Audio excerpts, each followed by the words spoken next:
up the other day. I got up the other day like at 3 o'clock in the morning, and I woke up and I was just walking around like a zombie. I was like, I'm so tired. I heard the devil say, go back to sleep. I was like, yeah, you're right. I should go back to sleep. You know what I'm saying? I ain't gonna lie. I was like, bro, you on to something. He's like, why you getting up this early? You already #1 in the world. You already #1 in the world, E. You already doing what you're supposed to be doing. Like, E, you've been grinding, just go ahead, it's 3. And my body said, yo, E, what would you go back to sleep for? I said, I'm tired. My body said, you're not tired. I said, well, why would you say I'm not tired? He said, because you woke up without an alarm clock. You woke yourself up. So if you were tired, your body wouldn't let you get up. If you were tired, your body would make you sleep to 6. You got up, it's 3. No, what you don't want to do is the grind, but you're up. So do me a favor, Eric, you don't even have to do anything. You don't even have to work. You've been getting up at 3 so early in the morning, don't even worry about it. Just put your shoes on, and when you get on the treadmill, it's just gonna do it for you because you've been doing it every day for 3 o'clock in the morning. For real. My body said, all you gotta do is put your shoes on. That's the hardest thing you gotta do. Just put your shoes on and I'll do the rest. I can't put your shoes on for you, but put your shoes on and then just go. And I just went and I was walking for I do the 11 incline, boy, and I was just walking for an hour and I was just like, you know what, it's almost an hour. I don't feel like running. And my body was like, don't even worry about it. We'll get to that when we get to it. I did my hour, was about to get off. My body was like, you know we run now. I said, what? We run now, let's go. You ain't tired? I said, I am tired. No, you're not, you just walked for an hour. You're not tired, Eric. Your brain is telling you some dumb stuff. If you were tired, you wouldn't have been able to walk for an hour. Okay, so let's do this. Just run for 2 minutes. I'm trying to help somebody right now go to a whole other level.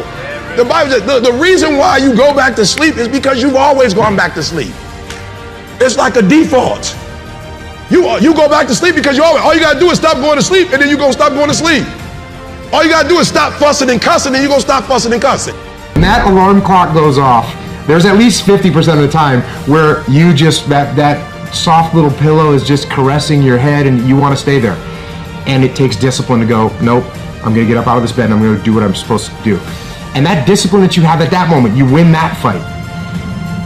That's a big victory. And then that pattern will carry out throughout the day, because once you're up, well, now that I'm up, I might as well go work out because I'm already up and I feel good that I got up out of bed and I won that battle. Let me go win another battle. I'm going to go get it done.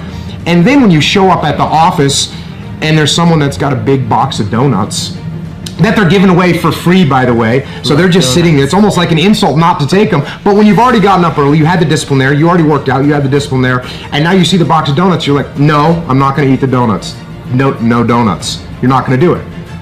And that discipline carries on throughout the day. So now you take that and you expand that out over a week and a month, and you end up with more discipline. And it starts with that simple act of getting up and getting out of bed in the morning. They're good habits. Why would you not wake up at 4:30? Well, what does this bring to you? Waking up early, you just get a jump on the day. The reason I wake up at 4:30 in the morning is because no one else is awake yet.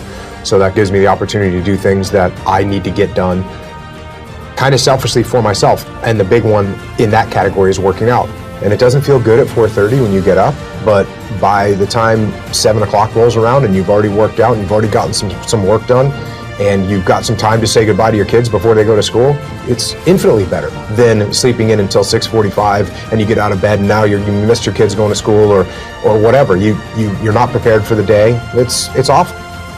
Has to do with waking up. Now, when you think about being productive, you got a big day and you got a bunch of stuff you need to get done. Most of us focus on when. When do I need to get up in order to get everything done? That's not what you need to focus on. The thing that really impacts your productivity is how. How do you wake up? And here's the deal. If you're somebody like I used to be that hits the snooze button, that kills your productivity for at least 4 hours. Let me explain. You have to understand this. The snooze button creates a mental state, a state in your brain that is called sleep inertia. It's so bad it actually has a name. Here's what it is. When you and I go to bed, we sleep in cycles. We sleep in cycles of like 90 to 110 minutes all night long. And right before you wake up, the sleep cycles, they stop and your body goes into a wake-up mode, okay? Your brain is starting to slowly wake up so that it can start the day. When your alarm goes off, you're in wake-up mode. Your brain is now ready to do its best work. However, if the alarm goes off and you hit the snooze button, guess what you've just done? You've just made your brain go back into a sleep cycle. Your brain is now in a mode that takes about 90 to 110 minutes to complete. You just rebooted the system. So when your alarm goes off and you get up 15 minutes later, you're now in major trouble. And the reason why you're in trouble is because your brain is still locked into a sleep cycle. And this is where sleep inertia comes in. You know how when you hit the snooze button, you wake up and you're like, oh my gosh, I did not get enough sleep last night. You feel so groggy. You kind of feel like this mental hangover. That is sleep inertia.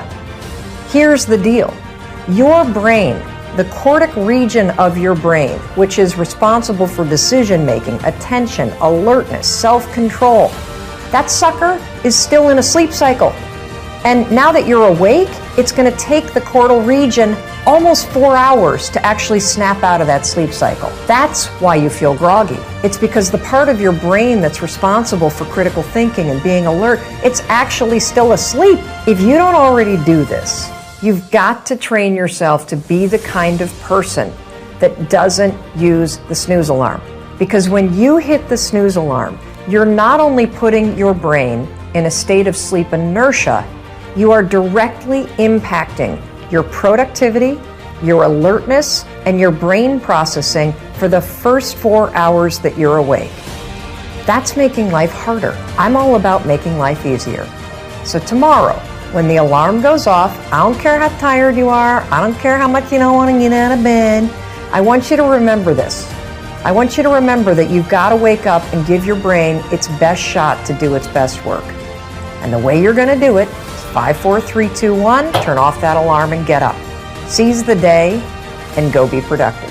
When you wake up in the morning, your willpower is strongest. When you wake up in the morning, you've got a full well of mental focus, and we know that focus in our world is even more valuable than intelligence. And I could go on the benefits. I mean, you get up at 5 a.m., you've got the world to yourself. There's no crowds. You can think, you can plan, you can care for yourself in a world where so many people are so depleted. And so the 5 a.m. club really is a game changer. And then it's not just get up at 5 a.m. and scratch your stomach or stare up at the ceiling. Or look at your phone. Or look at, especially not. I believe you can play with your phone or change the world. You don't get to do both. Yeah. And so the 5 a.m. club method is based on the 20-20-20 formula. I'm happy to get into it, but that is tell us what it is. That's the revolutionizer, and it started from my experience with working with many billionaires. I've coached many of the most successful financiers and titans of industry for over 2 decades.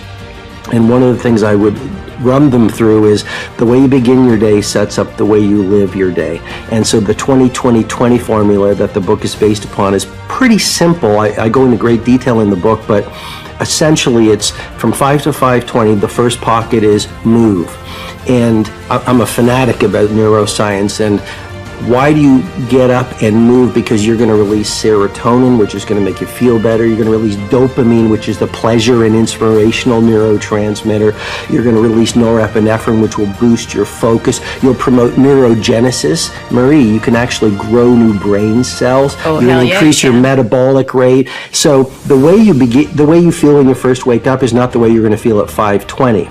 Second pocket of the 20-20-20 formula, 20 minutes from 5:20 to 5:40, that's on reflection. So a lot of us are busy, but what's the point of being busy if you're doing the wrong things? The billionaires, the great creatives, the people of great impact, the people who live beautiful lives are very intentional.